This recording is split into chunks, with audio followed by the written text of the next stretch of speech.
Hello, everyone. We're team 19224. My name is Eric. I'm a senior. My name is Keeson. I'm junior. My name is Shirley. I'm junior. And we are representing Lakers Academy from North Ridgeville, Ohio. And these are our contents. And we'll start with question 1, playing with house money. So problem 1 asks us to measure the disposable income of individuals with different age and regions. So our output is the amount left after taxes and essential spendings using the age and location as variables. These are the 3 major assumptions of our model. First, we only count food, housing, utilities, transportation, and healthcare for the essential spending. Second, for taxes, we use the main federal or national tax systems of each country. And last, if disposable income is negative, then there's no real gambling cushion left. This equation is the whole structure for our problem. It just says disposable income equals to the salary subtracted by the tax and then essential spending. And this is just the general order of how we modeled our essential spending. So we began with the US regional multipliers. One multiplier adjusts the income and the another adjusts the essential spending. And this will let us compare the region in one country separately. So for the income, we first took the 4 regional income values from the data file and averaged them. And that becomes our US regional reference point. Then each region is compared to that reference point, and the ratios will give us the income multipliers.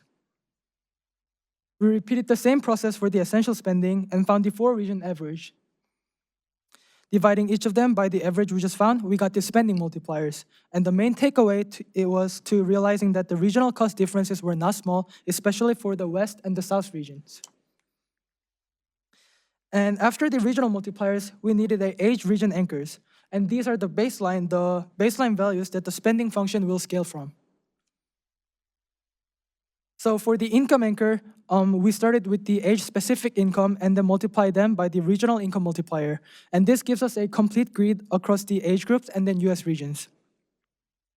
For the spending baseline, we added the 5 essential categories for each age group, and this gives us the age-specific essential spending before we make any regional adjustments.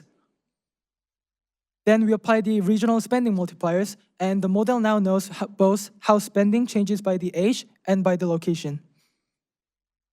The UK required one extra step. The income group columns in the spreadsheet did not include the healthcare part, so we first modeled the non-health essential part first, and then treated the healthcare later separately.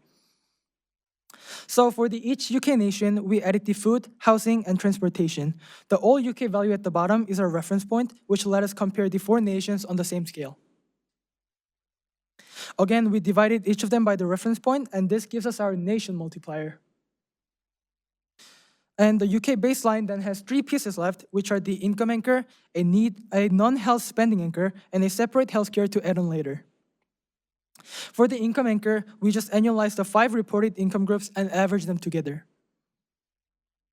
Then for the age-based non-health baseline, we added the weekly food, housing, and transportation for each age group, and then multiplied by 52 for annualization. Now, multiplying the age non-health baseline and the nation multiplier gives the UK non-health anchor. Afterwards, healthcare is added back separately, and we calculated it by annualizing the weekly health values. So once all of the anchors are built, we need a smooth spending rule between them. We choose to use the power law because the essential spending should increase with the salary, but just at a slower rate. To calibrate the power law, we took the logarithms of that, and that turns our relationship into a linear line with the slope of the spending exponent. And for the UK, the fit is only for the non-health spending. Then we got the fitted exponents of the 2 countries, and both are below 1, which matches our assumption that the essential spending grows slower than the salary. And also, the high enough R-square values show that the fits are credible. And these are the final essential expenditure functions. With spending finished, we consider taxes now. As mentioned, the US tax includes the federal income tax and the payroll tax, while UK includes the income tax and the national insurance. And this is our final disposable income formula. The red braces shows the taxes and essential spendings getting subtracted from the salary. And these results show why gross salary alone can be misleading. People with similar salaries can have disposable income based on their age, region, and tax rules. We also tested how sensitive these results were to the fitted spending parameters. After 1,000 perturbation trials, the model stayed fairly stable overall, and the profiles closest to the zero disposable income were the ones that are most sensitive. In a nutshell, the strengths of this problem was, this question was that every piece has a clear meaning and a clear data source. The main limitation were that we excluded the discretionary spending, US state and local taxes, and we only used the region variation data, not a household level detail. Therefore, this model would be best used for the broad comparison, not an exact household budget. We now move to problem 2, nodal spread. Problem 2 asks how much a person is likely to gain or lose from online sport betting over 1 year. Our goal is to take country, demographics, and risk as input, then estimate the annual loss. Our main assumptions are this. US demographic effects are combined with a geometric mean. The UK keeps its own baseline but borrows the US relative pattern. The open-ended 500 plus bucket gets the midpoint of 1,000, and the model predicts average 1 year loss rather than the full spread of outcomes. Here is the backbone for problem 2. We first model the annual loss for an active bettor, then weighted by active bettor probability to get a loss for the broader demographic group. To build that identity, we divide the model into 6 sections. The first section, we compute the active bettor probability. We start with a country baseline adjusted by gender, age, and education. And here is the country baseline for the US and the UK. Next, we compute the active share for gender, age, and education using the M3 data. Now we turn those shares into relative factors. Value above 1 means that the slide is more likely than average to being an active bettor. Then we combine those slides factor into one demographic multiplier, MAD. Finally, we combine the country baseline with a demographic multiplier, and we kept the result at 0.95, so the probability stays realistic. Because the UK data are thinner, it keeps the US relative pattern but at its own lower national baseline. Now, for section 2, we build the national loss anchor. The starting yearly loss for the 1 year average active bettor before personalization. This slide shows the raw input for the US and UK anchors. The left chart shows the wager tiers, and the right chart here shows the betting frequency. So together, they describe the overall betting activity. Here, we turn the US wager table into one typical monthly wager. This sets the spending level, not the loss yet. This slides at the US hold rate, the share of wagered sport book keep on average, and that's what turns the wagering into expected loss. And then we put in those pieces together and scaling by 12 months gives the US national loss anchor. For the UK, the data are less direct, so we need a bridge to connect them. The frequency index gave one comparable measure of how often people bet, which let us connect the UK behavior anchor back to the US anchor. This slide gives the currency conversion between the two countries from US to UK. This is our first UK route, the behavior route. It starts from the US anchor, we scaled it by relative betting frequency, and then convert dollar to pound. This is the second UK route from the market side rather than the survey side. You use total revenue to infer what the average active bettor must be losing. Finally, we combine the two routes into one anchor, so the estimate does not depend too heavily on either approach. For section 3, we personalize the anchor by demographic group, and behavior captured the betting intensity, and outcome captured the report betting results. We start with the deposit score DJ, a simple summary of how often a group put money into its betting account. This page adds a second intensity signal, SJ. Instead of the deposit frequency, we look at the willingness to pay larger bets in 1 day. Now we combine those two ideas into one factor for each slice. The value above 1 means more intense betting behavior than the baseline. Then we aggregate the slice level pattern into one multiplier for a full demographic profile. Now, we switch from activity to outcomes. We first define the outcome gap for a category as delta J. It asks a simple question. Does this group say it loses more than it wins? And that gives a different signal because two groups can bet at a similar intensity yet report a different results. This page turns that gap into a usable adjustment factor. We also keep a floor so the favorable survey response do not push losses unrealistically low. Then we combine the slice level outcome factor into profile level multiplier M out. At this point, the full annual loss model is defined.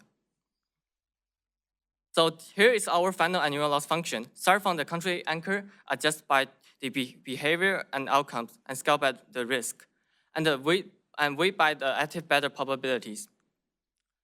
As a result, this heat map compare many demographic profile at once. The darker cell mean annual loss at the same risk level.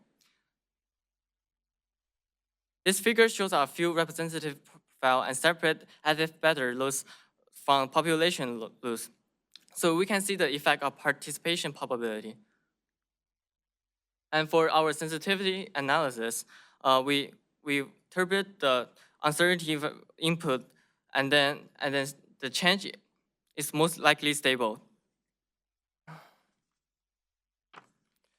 For our model, the main strength is transparency. Participation and loss size are modeled separately. The main limitation is that the input, especially on the UK side, are still close. And we read the output as structure estimate rather than the exact forecases. Okay, now we move into problem 3, don't break the bank. Problem 3 asks what first two model means in terms of household budget, and we translate annual loss into 3 simple language harm measures. This assumption driving the impact model, we focus on active beta, set the cushion equals 0 when disposable income is negative. Use a risk links, look normal curve, loose curve, and hold the 10 years comparison fixed. The output is a 3-part harm vector. It tracks all months of cushion observed, debt entry risk, and 10 years wealth gap. We divide this problem to 5 sections. We first define the active cushion C of X to either be disposable income or 0 when income is negative. And then we define the annual loss L of X as the active beta outcome. Let's look at some examples. The table here computes the caution value for 6 representative profiles. Later on, we simplify them as A, B, C, D. Profile A already has a negative disposable income, therefore the cushion of A is 0, while all the others have positive values. The next table here, we compute the active beta annual loss for each price profile with a assigned risk. The value is ranging from 403 to 43. Here is our first harm measure of our model, months of cushion observed, denoted as M of X. It takes loss and cushion, and it will measure how many months of cushion are needed to build a loss.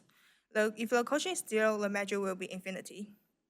Here again is the table we compute the M for profiles. Profile A has no cushion, so the result will be infinity. Profile B loses about 1.4 months of cushion, while profile C loses about 4.4 months of cushion. The second harm measure of our model is debt entry probability. We use a normal loss distribution to capture some of the extremely loose year. The risk tier set the spread sigma rho, and the loose level set the location mu of X. High risk profile therefore has wide loss distributions. The side just right loss fit look normal distribution clearly. The other input for that calculation. Now we calculate the debt probability. Profile A is 100% because the cushion is 0, while profile C reaches 7.2% because the cushion is small.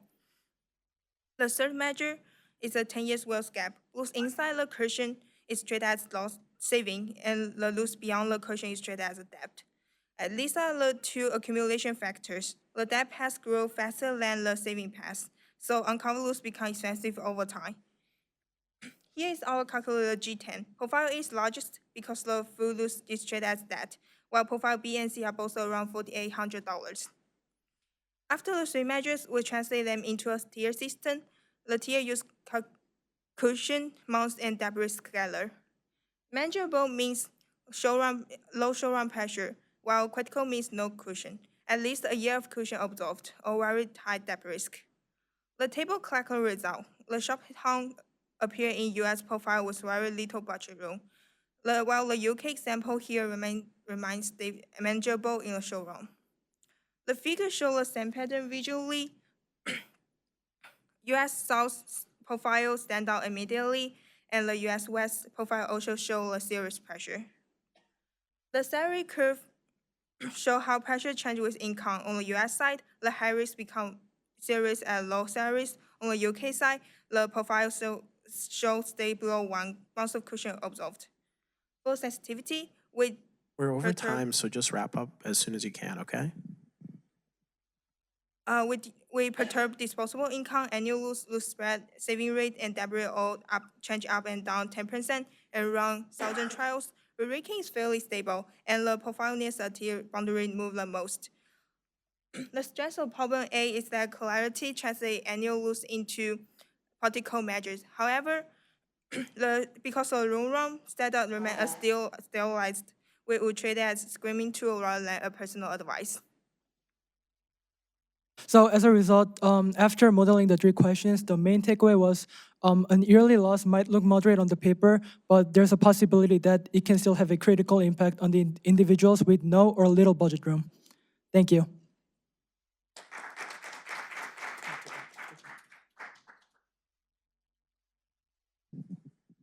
I have a high level, oh, sorry. Okay, yes. So, did you have a high-level question, you said? Yeah, but Oh, okay.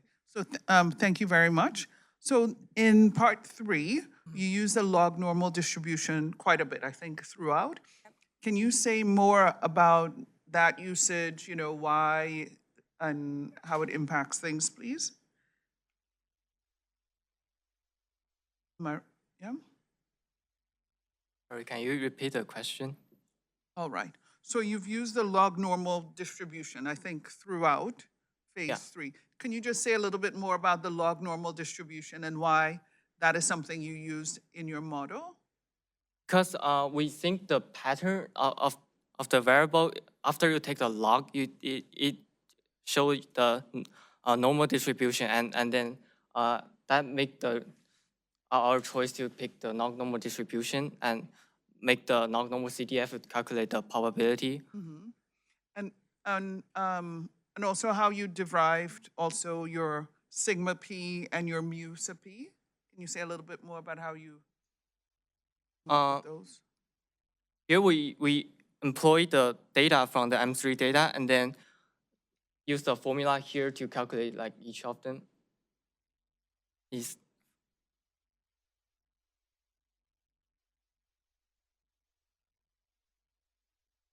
And are those? And by the way, the log, it should be a natural log. That's a typo.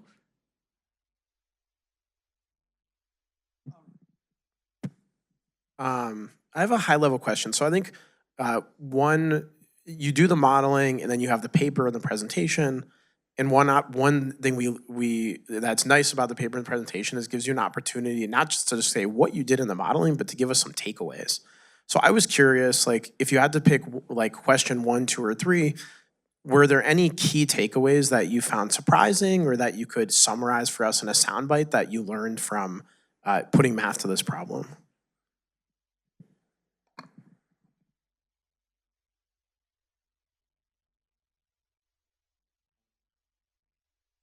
I recognize it's a very open-ended question, so feel free to say anything. So you've received your mathematical results, and how would you interpret that to give guidance or a particular message or something? Well, if I have to pick one, then I would choose this one, the question 1. You can see that in the U.S. South, the low-age people did not have that many disposable income, and also the U.S. people in the West region and old age did not have disposable income too.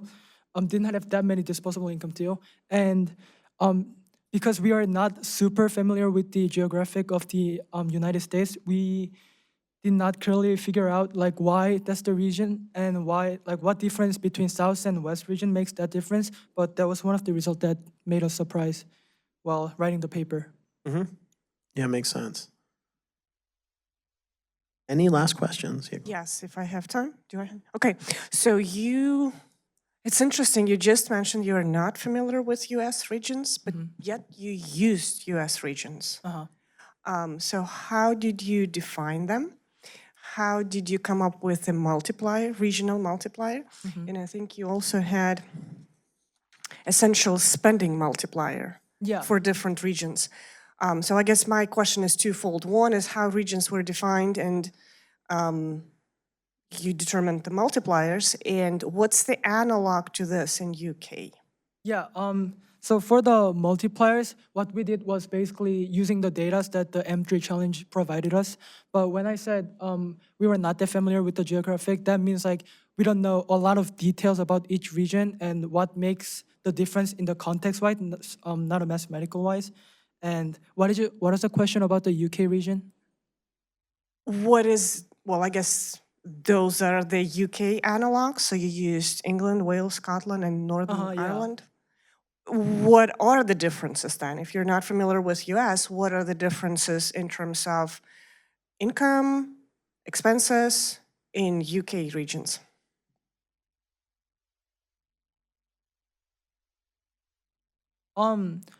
For the UK too, we also used the data provided by the M3 challenge. There weren't that significant difference between them, but the only difference was that in the data that we got provided, there wasn't a utilities part for the UK data, so we excluded that data and only counted the food, housing, and transportation for the essential spendings. Other than that, I didn't notice any significant difference. Okay, thank you. Thank you. Okay, thanks so much. That wraps our questions. You have time to do a quick thank you if you would like. Yeah, sure. I would like to thank first for the M3 challenge and Jane Street for hosting us. I would like to thank all of the judges for taking time and reviewing our presentation. Thank you, Mr. Lord and Mr. Vitala, for accompanying with us and touring us to New York. Thank you, Lakers Academy, our parents, and especially Shirley's host mom for borrowing us a quiet space to work on this. And lastly, thank you for people who are watching this right now and people who will be watching this later on YouTube. Thank you.